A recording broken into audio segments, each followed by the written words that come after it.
자, 116페이지 보시겠습니다. 116페이지. 양가로 3번에 보면 이제 경매 유형이라고 하는 부분이 있는데, 이 경매 이제 유형은 일단 1번의 그 대상에 따른 구분, 2번에 보면 주체가 누구인지에 따른 구분 뭐 이런 게 있는데요. 1, 2번은 크게 안 보셔도 돼요. 뭐 1, 2번은 크게 문제가 될 가능성은 없는 것들이고, 3번이 좀 중요한데요. 3번에다 우리 별표 하나만 할게요.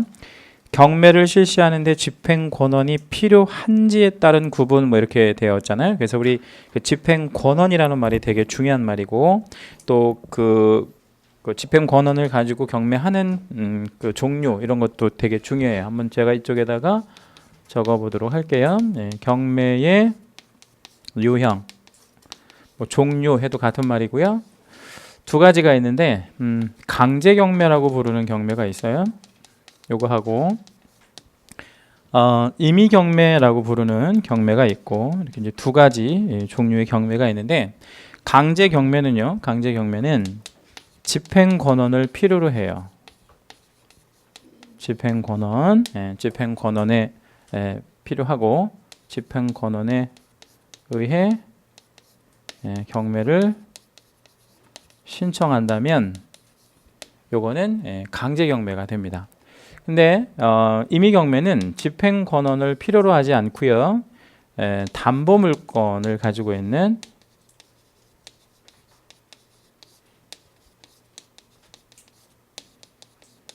경매를 신청하게 되면 요거를 임의 경매 이렇게 이해하시면 되겠어요. 그래서 집행 권한이 뭔가에 대한 설명 문제 드리면 되는데, 집행 권한은 대표적으로 여러 가지가 있는데 판결문이 여기에 있어요. 판결문. 집행 권한의 대표적인 것은 판결문이다. 이렇게 이해하시면 돼요. 판결문. 자, 그러면 판결문만 있는 게 아니라 여러 가지 뭐 무슨 조서로 이렇게 끝나는 것들 대부분 다 집행 권한으로서의 성질을 갖고 있어요. 예를 하나 좀 들어볼게요. 남과 여가 이제 같이 이제 부부로 살다가 이혼을 하려고 해요. 이혼.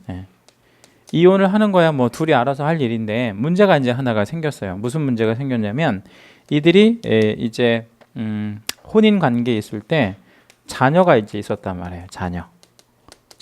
예를 들어서 뭐 딸 2명 있었다고 칩시다. 그러면 딸 2명은 누가 키워야 하느냐 이런 문제 나오죠, 그죠? 근데 통상 이런 경우에 누가 딸을 키워요? 아빠가 아니면 엄마가? 엄마가 보통 키우죠, 그죠? 보통 대부분은 뭐 엄마가 키우더라고요. 그러면 이제 양육을 엄마가 이제 엄마 쪽에서 한다고 가정해 보죠. 그러면 이제 애들 아빠잖아요. 애들 아빠니까 남편이 뭘 줘야 되겠어요? 이혼하는 이후에 양육비를 줘야 되겠죠. 위자료하고 별개로 양육비, 그죠? 그래서 이제 양육비를 주기로 이렇게 하고 이제 이혼을 했어요. 합의 이혼을 한 겁니다. 근데 양육비를 한 달에 100만 원씩 주기로 했다. 예를 들어서 이렇게 한번 해보죠. 그러면 이 양육비가 이혼한 이후에 잘 들어올 것 같아요? 아니면 잘 안 들어올 것 같아요? 잘 안 들어오는지 어떻게 알아요? 잘 안 들어옵니다. 2달만 잘 들어오고요. 2달 이후로는 안 들어오죠. 2달만 잘 들어오고 이후부터는 연체가 되거나 아예 안 들어오거나 그렇게 하죠.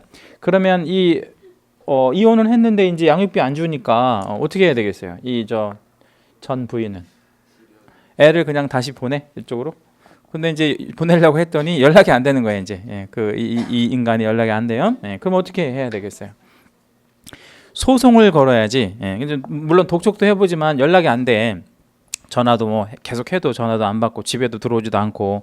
그럼 어떻게 해야 돼요? 이제 전 부인이 이제 소를 제기를 해야 될 거 아니에요. 무슨 소를 제기를 해야 되겠어요? 양육비 지급 청구, 소송 이런 거 제기를 해야 될 거 아니에요, 그죠? 그러면 소송을 제기하게 되면 그렇게 약속을 하고 이혼을 한 거니까 판사가 양육비 주라고 하겠어요? 아니면 주지 말라고 하겠어요? 주라고 하겠죠. 그래서 이제 승소 판결을 이렇게 내려요. 승소 판결을 내립니다. 그러면 이제 남자가 또 양육비를 한 2달 정도 줘요. 2달. 그죠? 그럼 이제 또 2달이다 또 안 주는 거야. 그러면 이제 어떻게 해? 이제 승소를 했으니까 또 이제 동일한 사안에 대해서 재판을 또 할 수는 없잖아. 그럼 이 판결문을 가지고 이제 어떻게 할 수 있는 거예요? 이제 막바로 이제 뭐 할 수 있어야 돼요? 강제 집행할 수 있어야지. 이제 강제 집행. 그럼 이 남자가 가지고 있는 뭐가 있는지를 이제 확인해 봐야 돼. 재산, 뭐 부동산이 있는지, 또요. 동산이 있는지, 그죠? 또는 뭐 받을 돈이 있는지, 채권에도 압류할 수 있거든. 급여, 뭐 이런 거. 이런 거 있으면 전부 다 뭐 할 수 있어요? 압류 들어가서 채권을 만족할 수 있는 거죠. 그렇게 할 수 있죠. 근데 여기까지 시간이 많이 걸려요? 많이 안 걸려요? 많이 걸려. 왜 많이 걸려? 소송을 별도로 해야 되니까. 여기에서 뭐 한 2년 정도 걸릴 수 있어요. 2년 이상 걸릴 수도 있어. 만약에 저가 이 남편이라고 하면 10년도 끌 수 있을 것 같아. 작정하고 만약에 제가 이걸 한다고 한다면 10년도 더. 아니 나쁘고 안 나쁘고를 떠나서 그렇게 할 수도 있다고 악의적으로 한다면, 그러니까 이 시간이 너무나도 많이 걸린다고. 시간 자체가 무슨 얘기인지 아시겠죠? 그러니까 이거를 우리가 줄이기 위해서 이제 이 조서라고 하는 거를 받아요. 조서. 그래서 제도를 어떻게 바꿔버렸냐면 이렇게 바꿔버렸어요. 양육비를 부담하겠다라는 약속만 하고 옛날에는 그냥 이혼을 했거든요. 근데 요즘에는 이혼을 이렇게 못해요. 어떻게 해야 되냐면 양육비를 부담할래? 판사가 물어봐. 이혼하기 전에. 그러면 한대. 그러면 내 앞에서 써. 그러면 각서를 쓰는 거예요. 그래서 그거를 뭐라고 얘기해요? 판사 앞에서 쓰는 건 다 조서야. 조서. 그럼 이걸 뭐라고 그래? 양육비 부담 조서. 그러면 이 조서가 있으면 뭐하고 동일한 효력이 있는 거예요. 판결문과 동일한 효력이 있는 거예요. 그러면 무슨 절차가 필요가 없는 거예요. 이제 이런 절차가 필요가 없어요. 그럼 막바로 이 조서만 가지고 부동산의 경매를 신청할 수 있고 동산 경매, 채권 압류, 급여 압류를 다 할 수가 있단 말이에요. 이렇게 하는 거를 조서라고 얘기를 합니다. 이런 것들을 모아가지고 이런 것들을 모아서 내자로 뭐라고 그러는데 집행권원이라고 부릅니다. 이 조서에는 되게 여러 가지 조서들이 있어요. 양육비 부담 조서만 있는 게 아니라 뭐 청구 인락 조서니, 화해 조서니, 뭐 조정 조서니 여러 가지 조서들이 있는데 아무튼 무슨 조서로 끝난다 그러면 다 뭐라고 보시면 돼요? 집행권원이다 이렇게 보시면 됩니다. 이런 것도 있을 수 있어요. 약소거음, 공증서류. 약소거음을 공증을 하는 거야. 약소거음을. 여러분 약소거음이라는 거 들어보셨죠? 어음을 발행하게 만들어 채무자한테. 그래서 그거를 뭐를 해? 공증을 해버리면 그러면 이게 집행권원으로서의 효력을 갖고 있어요. 그러면 이걸 막바로 돈을 빌려줄 때 그냥 빌려주지 말고 약소거음 공증을 만약에 받아버리면 강제 집행을 막바로 할 수 있다. 그러면 이런 것들은 무슨 절차를 말하자면 단축시키는 그런 효과가 있는 거예요. 소송 절차를 단축시키는 그런 효과가 있는 거죠. 이거를 우리가 합쳐가지고요 집행권원이라고 합니다. 자, 그러면 임의경매로 한번 넘어가 볼게요. 임의경매는 뭐에 의해서 경매를 진행하는 거라고 그랬죠? 담보물건. 그럼 담보물건에 의한 경매라고 한다면 담보물건이 도대체 뭔지 알아봐야지 우리가. 그죠? 담보물건이 도대체 뭔지. 요거는 딱 4개밖에 없는데요. 일단 저당권이 여기에 들어가고요. 그 다음에 뭐 들어가냐면 가등기 담보권.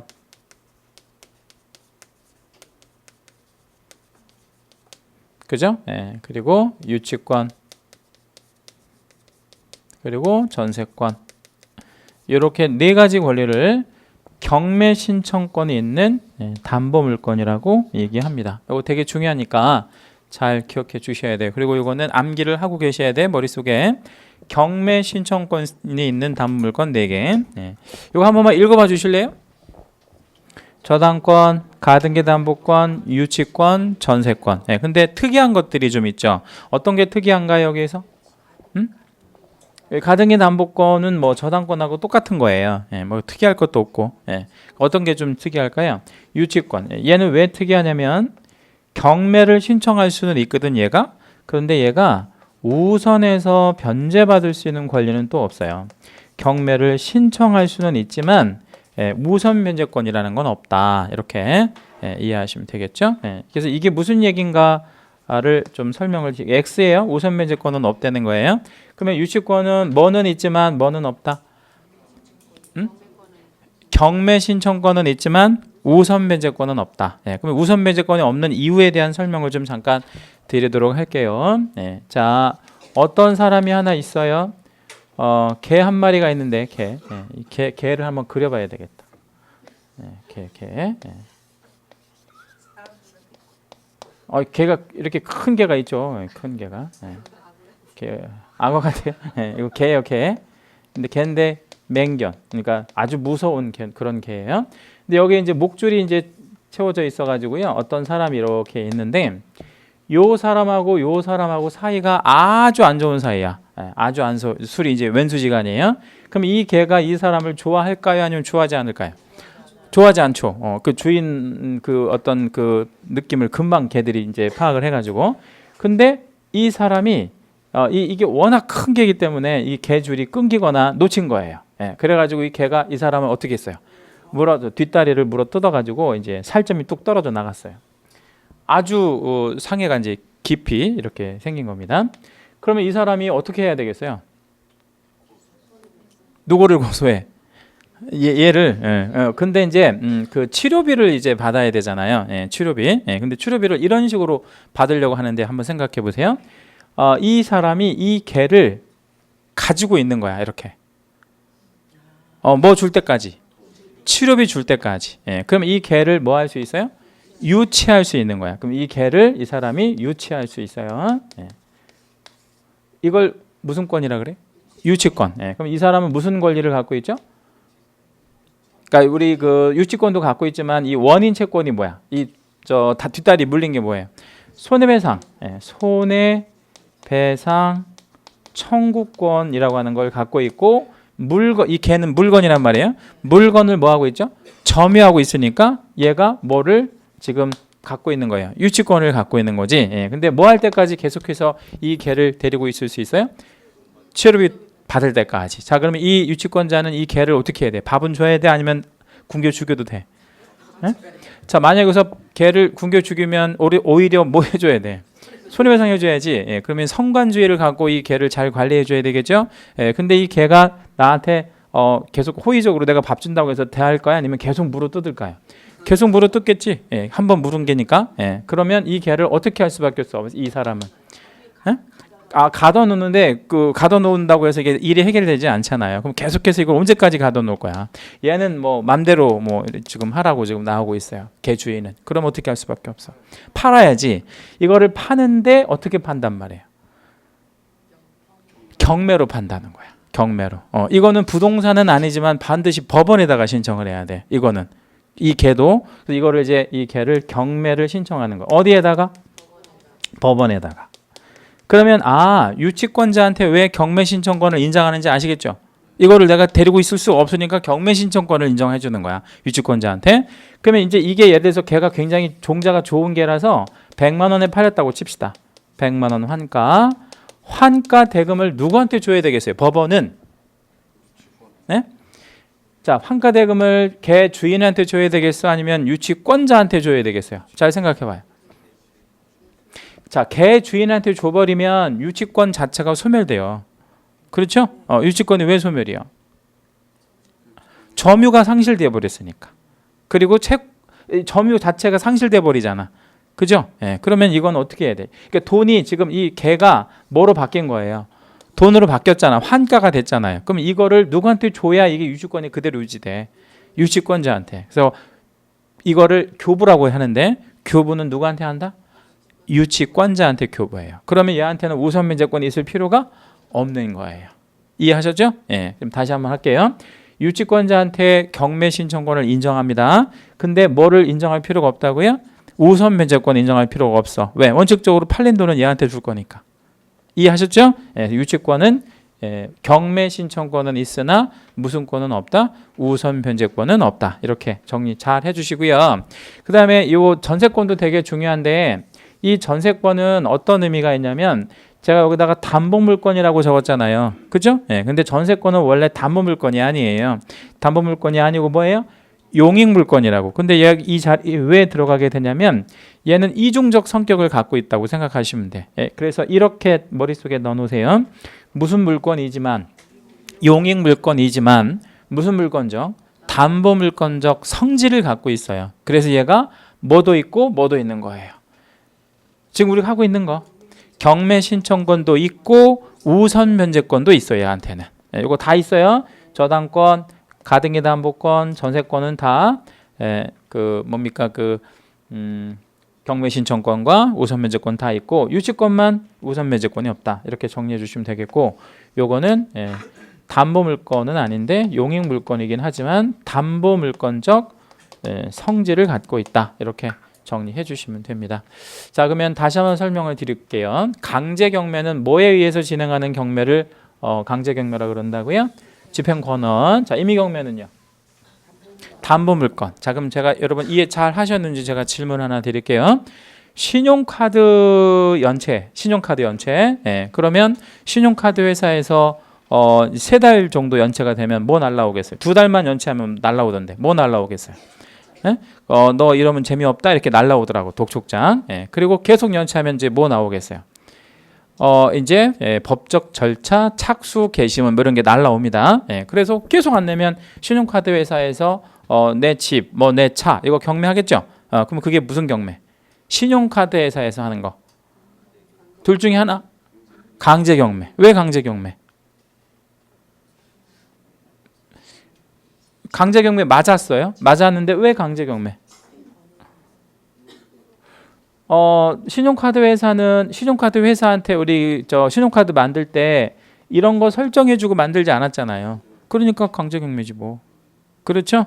신용카드 만들 때 우리가 저당권 잡고 만들어주지 않잖아. 그러니까 신용카드 회사에서 내 집이나 내 차에 경매 들어오려면 판결문 받아가지고 해야 된다고. 그러니까 이거는 강제 경매가 되지. 자, 그런데 이번에는 은행에서 돈 빌려 쓰고 돈 안 갚은 거야. 은행 돈 빌려 쓰고 안 갚았어. 그러면 은행에서 이제 경매 들어오겠죠?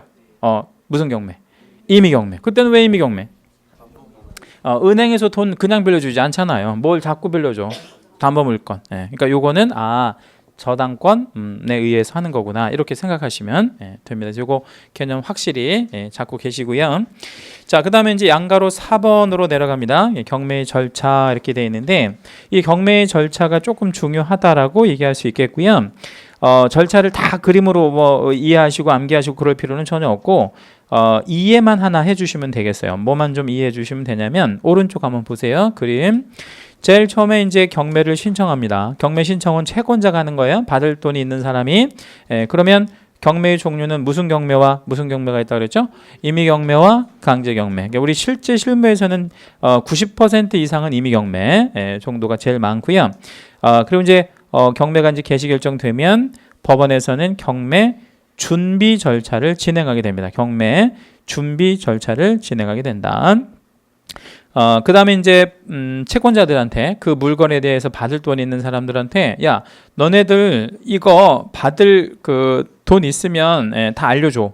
이렇게 해서 배당 요구 종기일이라고 하는 거를 결정해서 이거를 지정해 줍니다. 그래서 이거를 채권자들한테 다 우편으로 통지를 보내서 받을 돈 있는지를 다 이렇게 물어보는 겁니다. 그래서 배당을 다 이렇게 받게끔 해서 권리관계를 확정을 진 다음에 이제 경매를 진행하는 거고, 그 다음 절차가 경매 기일 지정 공고 뭐 이렇게 되었죠. 그래서 며칠 날 경매하겠다라는 거를 공고하게 됩니다. 거기 지정 공고 이렇게 있죠, 그죠? 옆에다가 가로 한번 열어주시고요. 신문이라고 하나만 좀 적어주세요. 경매 기일 지정 공고 옆에다가 가로 열어주시고 신문. 그러면 이 지정 공고는 며칠 날 경매하겠다는 지정 공고는 어디다 한다고요? 신문. 왜 신문에다 하냐면 많은 사람이 알아야 되니까. 그래서 이 신문에 공고 뜨고 나서 정확하게 14일 있으면 첫 번째 입찰, 그러니까 매각 실시일이 이제 잡히게 되는데, 그 입찰 실시라고 되어 있는 거 있죠, 그죠? 그 옆에다가 하나 좀 적어볼기로 하겠습니다. 뭐를 적어볼 거냐면 이렇게 한번 적어볼게요. 만약에 그날 농지를 입찰한다라고 한번 생각해보죠. 여러분 아직 농지법 안 배우셨죠? 공법에서. 아, 배웠어요? 언제 배웠어 농지법? 아, 그래요? 아주 훌륭하시네. 농지법을 배웠어요? 아, 이거 훌륭하시네. 우리 공보쌤이 아주 대단한 새해는 대단한 각오를 하셨네. 농지법을 다 강의를 하셨고. 자, 그러면 농지가 뭐예요? 농지가? 에? 아, 농사 짓는 땅이라 그래요? 아니, 그렇게 강의했으면 잘못하신 건데 그렇게 했을 리가 없고. 농지가 뭐죠? 농지가? 농사 짓는 땅이라 그랬어요? 진짜? 예. 아, 그렇게는 안 했겠지. 예. 농지가 뭐죠? 세 가지로 우리가 요약할 수 있는데 전, 답, 과수원. 예, 이걸 농지라 그래요. 다시요. 농지가 뭐라고요? 전, 답, 과수원을 농지라 합니다. 근데 농지는 아무나 살 수 있다, 아무나 못 산다. 아무나 못 사요. 그럼 누구만 사? 농사를 지을 사람. 응? 그런데 그 농사 지을 사람이 태어날 때부터 정해져 있어요? 아니면 내가 그냥 선택할 수 있는 거야? 선택할 수 있는 거지. 내가 직업을 농사를 짓겠다고 선택하면 되니까. 그래서 이 농지를 입찰할 때에는 기본적으로 농지 취득 자격 증명이라는 게 필요하거든요. 근데 줄여서 농취증이라 그래요. 근데 농취증이 이날 필요할까요? 아니면 필요 없을까? 필요 없어. 왜 필요 없을까? 이날은 뭐만 하는 거예요? 입찰만 한다는 건 무슨 얘기냐면 내가 얼마에 사겠다라고 하는 의사만 써내는 날이라서 그날 내가 낙찰을 받을지는 알아요? 몰라요? 모르니까 이날은 농취증이 필요가 없다고. 그냥 이날은 뭐만 하는 거예요? 입찰만 하는 거야. 근데 입찰을 했는데 내가 뭐가 돼버렸냐면 가장 높은 금액을 써낸 사람이 돼버린 거야. 이걸 우리 뭐라고 얘기하냐면 최고가 매수 신고인이라고 얘기를 합니다. 내가 1등 했다 이 말이에요. 1등. 농지를 1등 한 거야. 자, 근데 아직 농취증이 없다 그랬죠? 그럼 농취증은 언제까지 내야 되냐면 밑에 절차 보세요.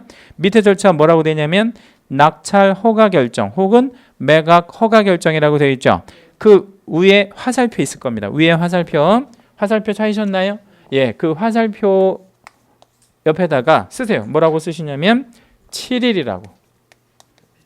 자, 그러니까 뭐 하고 나서 7일 있다가 허가 떨어진대. 예? 입찰하고 나서 며칠 있다가 7일 있다가 허가가 떨어진대. 그죠? 그러니까 이거는 청약을 했다고 본다면 이거는 승낙을 해주는 건데 그 승낙을 며칠 있다가 해준대. 7일 있다가 법원에서. 그러면 여기에서 이제 우리가 예를 들어서 뭐를 제출해야만 승낙을 해주겠어요. 법원에서 그럼 네가 사라고 승낙을 해주겠어. 농취증을 제출해. 이게 중요합니다. 여기다 한번 적어볼게요. 이거는 중요한 얘기야. 농지 취득 자격 증명원이라는 게 있는데 이거를 제출을 해야 하는 시한이에요. 그렇죠? 자, 다시 뭐를 제출해야 되는 시한이라고? 농지 취득 자격 증명원, 줄여서 농취증을 제출하는 시한이 여기까지 내야 돼. 그러면 봅시다. 이거를 7일까지 내면 나는 뭐를 받고 이 7일 날이 뭐 하는 날이라고? 허가해 주는 날이라 했잖아. 허가를 받고.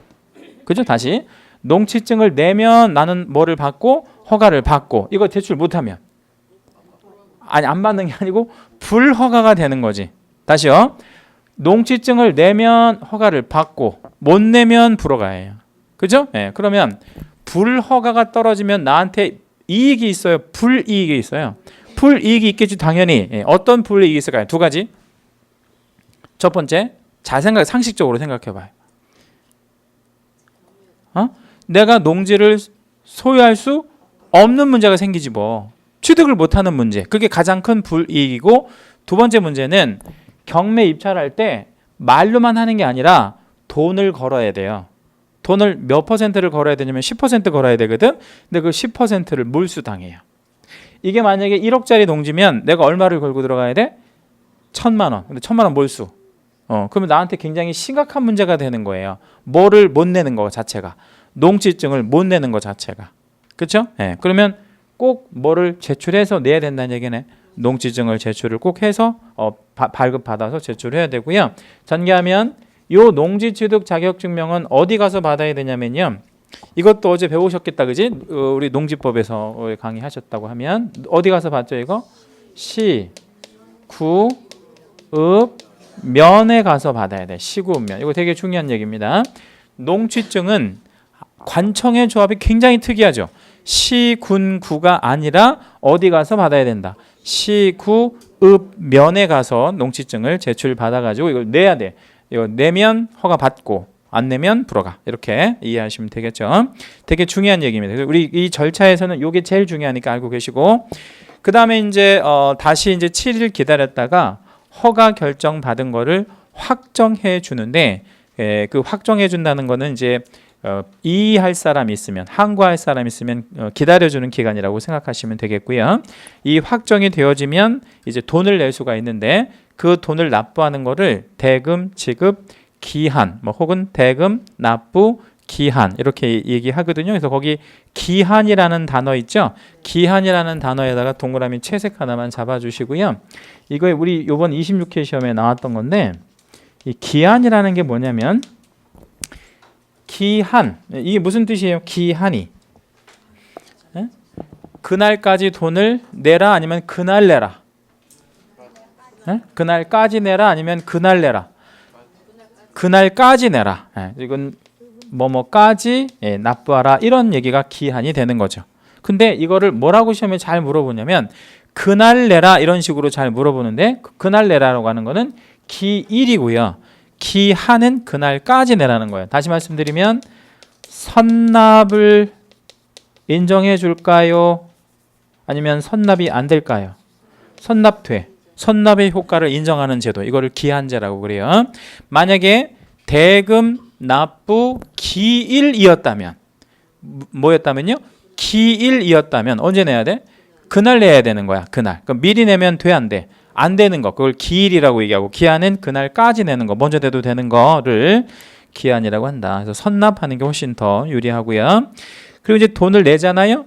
그 돈을 내면 그걸 채권자들에게 논아주는 행위를 해야 되는데 이걸 두자로 배당이라고 합니다. 배당. 그 배당표는 나중에 이제 우리 배당하는 그 순위 같은 거는 한번 좀 알아보기로 하고, 요 배당 순위 같은 게 또 세법하고 또 관련이 좀 돼가지고 시험에 좀 잘 나오는 편이고요. 오른쪽에 보면 두 가지 용어 좀 중요한데 세매각이라는 용어하고 재매각이라는 용어 나왔죠. 그래서 그게 어떤 의미가 되어 있는지 한번 봅시다. 일단 세매각 밑에다 쓸게요. 자, 세매각은 지금 그림을 잘 보니까 이런 그림이 됐네요. 입찰을 실시했는데 아래로 빠지는 게 정상적인 흐름인데 오른쪽으로 빠지잖아요. 그 얘기는 무슨 뜻이냐면 이런 뜻이에요. 밑에다 쓰세요. 팔렸대요, 안 팔렸대요? 안 팔렸대. 유찰이라고 그래. 안 팔리는 거를 유찰. 경매를 하였으나 안 팔리는 거 유찰. 그렇죠? 자, 그러면 왜 안 팔렸을까요? 너무 비싸서. 너무 비싸서. 그러면 그 가격을, 부동산의 가격을 좀 뭐 해야 되겠어? 낮춰야 되겠지. 이거를 저감한다라고 얘기합니다. 저감. 저감 동그라미. 저감한다 이런 뜻이에요. 통상 저감은 법원마다 좀 다른데 20에서 30% 정도 저감이 됩니다. 그러면 1억에 진행했던 물건이 유찰되면 다음 회차에는 얼마에 진행하는 게 맞아요? 8천이나 7천 이런 식으로 진행하는 게 맞죠. 똑같은 가격에 진행하면 또 안 살 거 아니에요. 그러니까 다운시킨다. 이거를 금액을 감한다 그래서 저감한다라고 이렇게 이야기합니다. 그럼 세매각은 충분히 이해되셨죠? 예. 자, 그러면 3회차에서 4회차로 넘어가는 게 무슨 매각이에요? 3회차에서 4회차로 넘어가는 거. 그러니까 3번 경매해 봤는데 안 팔려서 4번째 경매하는 건 무슨 매각이야? 무조건 세매각이지. 왜 세매각이에요? 다시 하면 다 세매각인 거야. 그러니까 1회에서 2회 넘어가는 것만 세매각이 아니라 3회에서부터 4회 넘어가도 세매각이고 10회까지 해봤는데 안 팔려가지고 11회차 넘어가도 그것도 무슨 매각이야? 세매각. 그러니까 유찰해서 다시 진행하는 건 무조건 무슨 매각? 세매각이 됩니다. 이해하셨죠? 네. 그러면 이제 오른쪽 재매각 봅시다. 재매각은 그림을 잘 보니까 무슨 기한일까지 일단 한번 잡아줬어요. 대금, 지급, 기한일까지 잡아줬잖아요. 근데 돈을 냈대 아니면 돈을 안 냈대? 안 낸 거예요. 돈을 안 내서 진행하는 거. 그러면 재매각 밑에다 한번 써봅시다. 재매각은 유찰이 된 게 아니라 돈을 뭐 해가지고 미납해가지고 돈을 미납해가지고 다시 하는 매각이에요. 가령 3회차 낙찰이 됐거든요. 3회차 낙찰이 됐는데 돈을 안 낸 거야. 그러면 4회차로 진행해 아니면 다시 3회차로 진행해? 다시 3회차로 또 한 번 더 하는 거. 이걸 재매각이라고 얘기합니다. 돈 안 냈을 때. 그럼 얘는 저감을 한다 아니면 저감하지 않는다? 저감하지 않고 진행하는 거를 재매각이라고 합니다. 그래서 재매각 중요합니다. 세매각보다는 재매각이 더 중요해요. 자, 질문 드릴게요.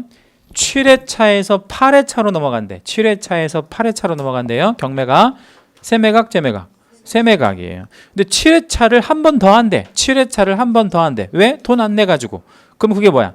재매각이 되는 거죠. 이해되셨죠? 예, 그 차이는 저감하느냐, 저감하지 않느냐, 이런 차이가 있는 거죠. 이런 용어들 잘 알고 계셔야 합니다. 이제 경매 절차 밑에 이제 여러 가지 풀어놨는데 특별히 안 보셔도 관계 없고요. 뒷장 넘기시면 시험에 나올 만한 게 하나가 있어. 그것만 좀 보고 갈게요.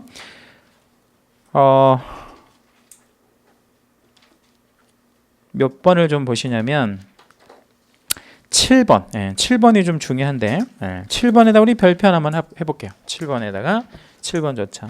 재작년 본 시험에 나왔던 부분입니다. 7번.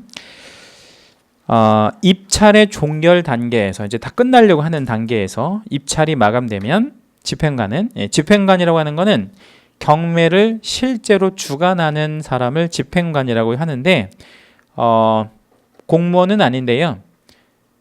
공무를 수행하는 자라고 생각하시면 돼. 다시 공무원은 아닌데 공무를 수행하는 자를 집행관이라고 합니다. 자, 칠판 잠깐 볼게요. 아까 이 판결문 같은 거 있으면 강제 집행할 수 있다 그랬죠. 근데 자동차 압류 같은 것도 할 수 있어요. 판결문 있으면. 예, 그럼 자동차 압류하러 누가 나올까요? 집행관이 나와. 집행관이 나와서 딱지를 붙이고 간다고 이렇게. 예, 자동차에다가 그걸 집행관이라고 합니다. 미국에서는 집행관이라고 안 그러고요. 미국에서는 보안관이라고 이렇게 부르죠. 보안관 알죠? 우리 서부 영화에 보면 이렇게 배지 달고 다니는 그 보안관이 미국에서는 집행관 역할을 해요. 아무튼 이 집행관은 입찰한 사람을 참여시킨 상태에서 입찰표를 개봉한다. 그러니까 원래 입찰표는 밀봉해요. 그러니까 이렇게 그 봉인해가지고 아무도 볼 수 없도록 이렇게 하거든요. 근데 이제 그 마감이 딱 되면 이거를 열어봐야 될 거 아니에요. 근데 그거를 개봉한다고 이렇게 얘기를 하는데 집행관 혼자 개봉하면 부정의 소지가 있으니까 입찰 참여한 사람이 배석한 상태에서 개봉합니다. 그 개찰 결과, 까본 결과 최고가로 매수의 신고를 한 사람, 이 사람을 뭐라고 부르는데 최고가 매수 신고인. 글자 그대로예요. 가장 뭐한 금액을 써낸 사람, 높은 금액을 써낸 사람을 뭐라고 부르는데 최고가 매수 신고인이라고 부릅니다. 근데 그 사람이 있으면 집행관은 그 최고가 매수 신고인의 성명과 이름과 그 가격을 부르고 그 사람이 얼마 썼다라는지를 부르고 차순위 매수 신고를 최고한 뒤, 이 차순위 매수 신고를 최고한다라는 게 무슨 얘기냐면 그 차순위라는 건 한자 그대로 풀면 다음 순위라는 뜻이잖아요. 다음 순위. 그러면 다음 순위를 이렇게 예비번호를 이렇게 줄 테니까 하실 사람이 있으면 하세요라고 최고를 한다는 거지. 이렇게 예비번호 줄라니까 예비번호 받을 사람은 신청하세요. 이렇게 이제 최고한 뒤 적법한 차순위 신고가 있으면 차순위 매수 신고인을 정하여 그 성명과 가격을 부른 다음에 매각기일을 종결한다고 고지한다. 최고가 매수 신고인과 차순위 매수 신고인이 결정되면 이들을 제외한 다른 입찰자는 매수의 책임을 벗게 되므로, 그러니까 가령 5명이 입찰을 했다고 치면 1등한 사람을 뭐라고 부르죠? 최고가 매수 신고인. 그럼 그런데 3등한 사람이 뭐를 신청한다 그랬냐면 차순위 매수 신고를 한대. 예비번호 받는데 그러면 1등하고 3등만 남기고 2등, 4등, 5등한 사람한테는 그 어떤 책임을 매수할 책임을 벗게 되기 때문에 즉석에서 매수 신청 보증은 몇 퍼센트? 10%를 돌려줄 것을 신청하여 매수 신청 보증을 반환받을 수 있다. 그러니까 10% 건 사람들을 이제 세 사람은 다 돌려주고 뭐 한 사람과 뭐 한 사람 것만 남기고 다 준다는 거야. 최고가 매수 신고한 사람과 차순위 매수 신고한 사람만 남기고 다 돌려준다. 이런 얘기 되는 거죠. 왜냐하면 최고가하고 차순위 매수 신고는 뭐가 되는 거냐면 이제 그 90%를 더 내야 하는 이런 문제가 이제 남게 되니까. 자, 우리 예를 하나만 들어봐 드릴게요. 우리나라에서 최고로 좋은 대학교가 무슨 대학교가 있어요? 서울대학교가 있잖아요. 지금 서울대학교에 이제 지금은 이제 없어졌지만 법대가 있다고 한번 가정해 봅시다. 법대, 법학과. 예.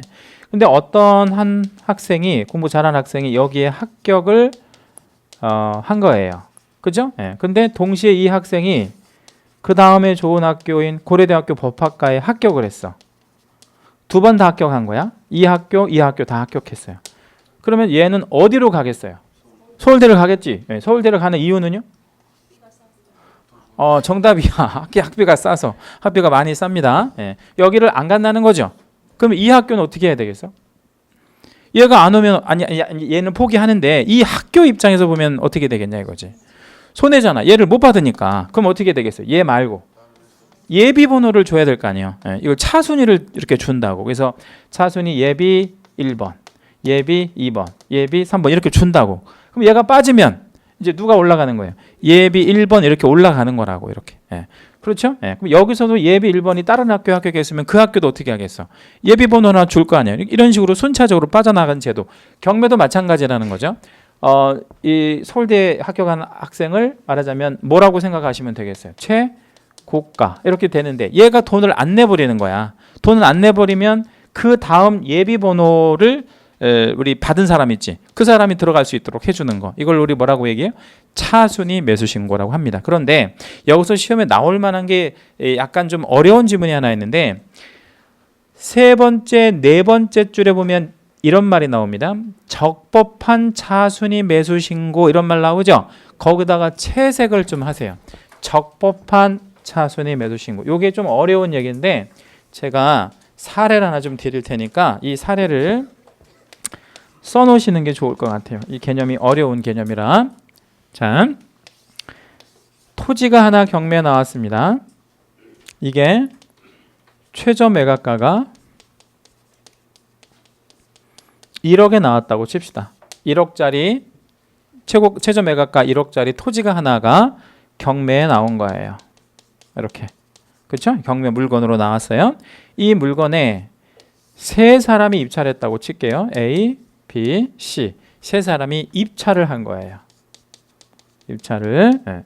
근데 이제 A가 얼마에 입찰했냐면 A는 1억 2천만 원에 써냈어요. 1억 2천. B는 얼마에 썼냐면 1억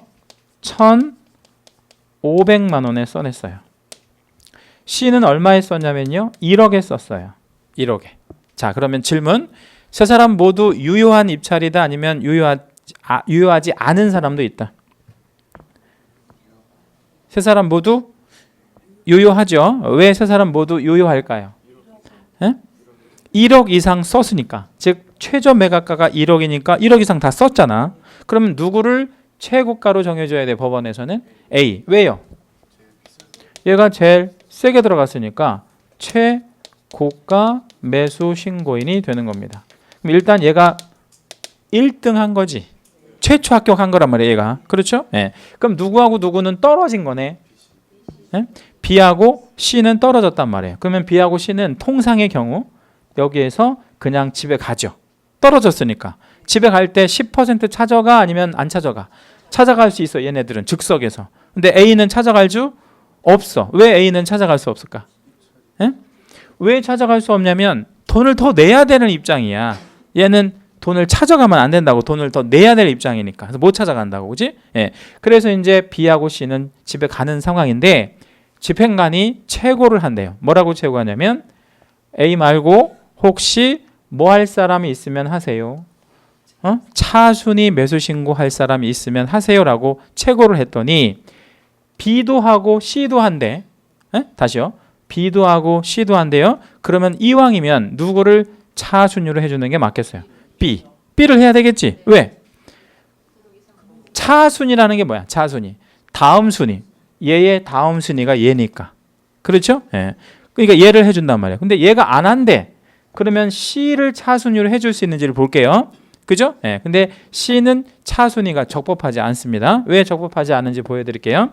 일단 이 물건에 입찰하려고 하는 사람은요. 몇 퍼센트를 걸고 들어가야 되지? 10%. 그 10%가 이거의 10%냐 아니면 자기가 써내는 금액의 10%냐 둘 중에 하나겠지. 이게 시험에 아주 잘 나와. 자, 이거의 10%일까요? 아니면 이거의 10%일까요? 자기가 쓰는 금액에 아니면 최저 매각가에? 뭘 것 같아요? 둘 중에 하나 한번 찍어보세요. 둘 중에 하나. 이거에 10%를 걸어야 돼. 원래는 이거에 10%인데 바뀌었어요. 그래서 시험에 잘 나오는 거야. 자, 그러면 요거의 10%를 보증금으로 필요로 합니다. 자, 경매는 돈 걸어야 되는데 뭐의 10%? 최저 매각가의 10%. 그러면 A, B, C 모두 얼마씩 걸은 애들이야?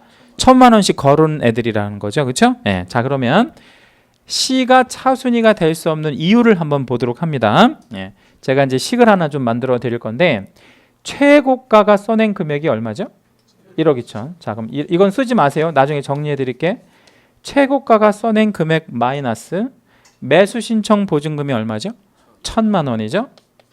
이 물건의 매수 신청 보증금이 1,000만 원이잖아. 그러면 얼마가 되는 거예요? 1억 1,000이 되지. 이 금액과 C가 써낸 금액이 얼마지?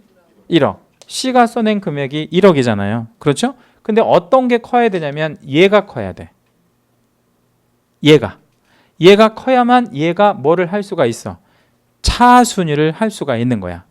근데 지금 등호가 얘가 큰 게 아니고 얘가 크잖아요. 그럼 얘는 뭐를 못해? 차순위 매수 신고를 할 수가 없는 거예요. 대학교에도요 최저 합격 그 기준이라는 게 있어. 그걸 뭐라고 하는데? 최저 등급? 최저 등급이라는 게 있다면 그 최저 등급을 못 맞추면 안 된다고 얘가. 그죠? 그러면 다시 한번 해볼게요. B는 최저 등급을 맞췄나 봅시다. 이 식을 대입해 볼게요. 최고가가 얼마 써냈지? 1억 2천. 최고가가 A가 마이너스 1,000만 원을 빼는 거야. 매수 신청 보증금. 그리고 B가 얼마 있었어? 1억 1,500 써냈죠? 그러면 어디가 커?